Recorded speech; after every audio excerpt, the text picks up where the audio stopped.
Subject verb agreement का शेष भाग सेकंड वीडियो में स्टार्ट करने जा रहे हैं। रूल 9, कुछ नाउन के दो भाग होते हैं, glasses, shoes, scissors, pant, trousers, spectacles आदि ऐसे ही नाउन हैं। यदि वाक्य में इनका प्रयोग सब्जेक्ट की तरह हो तो उसके साथ प्लूरल वर्ब का प्रयोग होता है।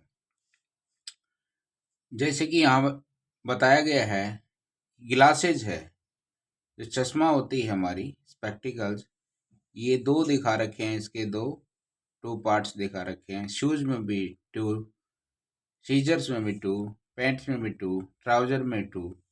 इससे स्पष्ट होता है कि प्लूरल हेल्पिंग वर्ब का प्रयोग करेंगे। My pants are very loose. My pants are, तो यहाँ पर प्लूरल हेल्पिंग वर्ब का प्रयोग करेंगे। हर सीजर्स आ रहा है, इसके लिए प्लूरल हेल्पिंग वर्ब का प्रयोग करेंगे। यदि इनसे पहले ए पेयर ऑफ आए तो सिंगुलर वर्ब का प्रयोग होता है। ए पेयर ऑफ सीजर्स, अब आ पेयर ऑफ सीजर्स आ गया तो सिंगुलर का प्रयोग करेंगे, has been broad. Rule number 10, furniture आ जाए, इंफॉर्मेशन आ जाए, परसेंटेज आ जाए, language, advice, poetry, scenery, news, knowledge, money, music, यदि ये शब्द हमेशा सिंगुलर में होते हैं, ये सदा सिंगुलर में होते हैं और उनके साथ सिंगुलर वर्ब का प्रयोग किया जाता है। जैसे for example, the news is good, यहाँ पर सिंगुलर का प्रयोग किया गया है helping verb. Milton poetry is immortal, all her furniture is good, ये सिंगुलर हेल्पिंग वर्ब का प्रयोग किया गया है। रूल नंबर 11, कुछ ऐसे बीमारी, खेल, विषय तथा देशों के नाम और उनके अंत में एस लगा रहता है, फिर भी उसके साथ सिंगुलर वर्ब का प्रयोग होता है। जैसे बीमारियों के नाम आ गए, ये बीमारियां हैं। खेलों के नाम आ गए, ये विषय आ गए, सब्जेक्ट आ गए। ये देशों के नाम आ गए, जो दो देश हैं, तीन, ये जो देश है जिसमें दा का प्रयोग किया गया है। इस प्रकार से ये जो खेल हैं, बिलियर्ड्स आगा, इसका प्रयोग, मिसल्स इज आगा, फिजिक्स इज आगा। लेकिन आईसीएस से समाप्त होने वाले नाउन से पहले द या पोसेसिव एडजेक्टिव माई आ जाए, यूआर आ जाए, हीज आ जाए का प्रयोग होने पर इसके साथ प्लूरल वर्ब का प्रयोग होता है। जैसे हिज फिजिक्स आगा, अब फिजिक्स सब्जेक्ट है, इस सब्जेक्ट के बाद में आता है तो यहाँ पर इज का प्रयोग होगा सिंगुलर, और सब्जेक्ट से पहले पोसेसिव एडजेक्टिव आगा, हिज आगा, तो आर का प्रयोग हो गया।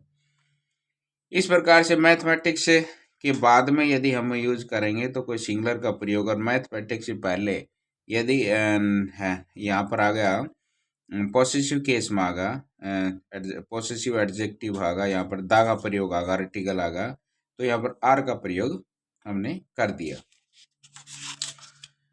रूल नंबर नेक्स्ट 12, जैसे जूरी आगा, फैमिली आगा, mob, army, council, team, committee, government, audience, crowd, etcetera.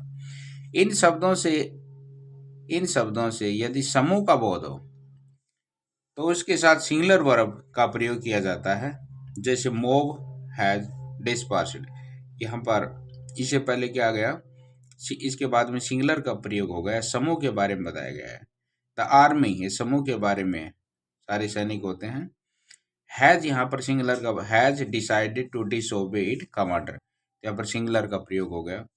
लेकिन जब इन नाउन से अलग अलग व्यक्तियों या सदस्यों का बोध होता है तो इसके साथ प्लूरल का प्रयोग किया जाता है। जैसे मॉब्स है, यहाँ पर वर का प्रयोग आगा, क्यों आया, डिस्पर्स इन ऑल डायरेक्शंस, अब यहाँ पर ऑल के बाद में सभी दिशाओं के बारे में बता दिया। ये तो ये यहाँ पर सदस्यों जो अलग अलग व्यक्तियों के बारे में ऑल डायरेक्शन आ गया, सभी सभी व्यक्तियों या अलग अलग जो सदस्यों के बारे में वर्णन किया गया है तो वर्ग का प्रयोग। Committee were divided in their opinion, अब देयर ओपिनियन उनकी राय अलग अलग व्यक्तियों के बारे में बताया गया है, इसलिए यहाँ पर वर्ग का प्रयोग किया जाएगा।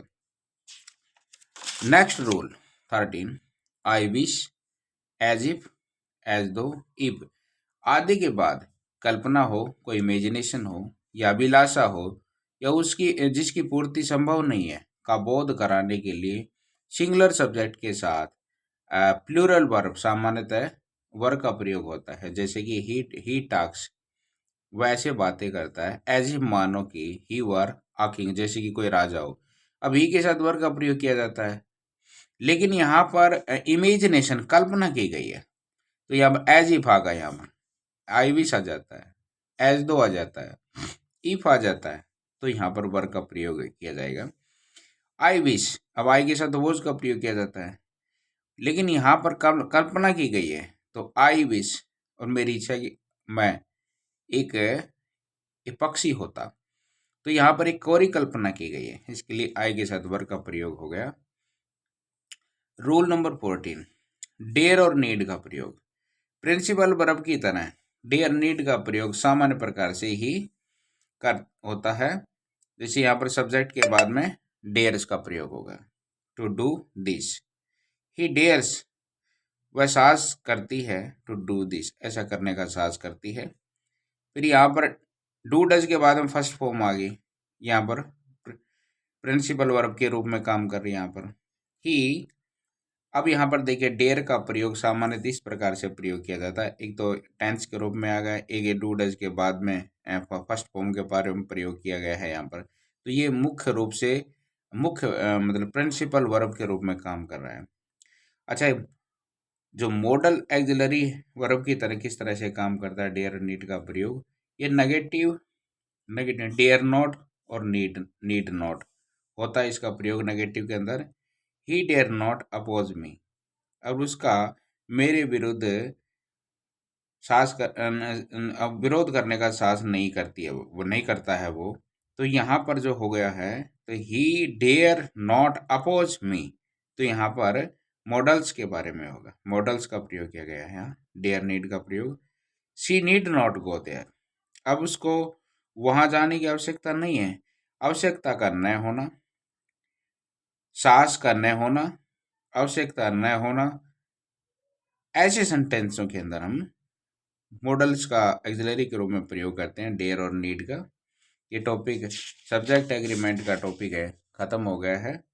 आशा है कि ये टॉपिक अच्छी तरह से समझ में आ गया होगा। सभी विद्यार्थी इसको 2-3 बार वीडियो को देखेंगे और ये पूरा वीडियो आपको अच्छी तरह समझ में आ जाएगा। Thank you for watching video.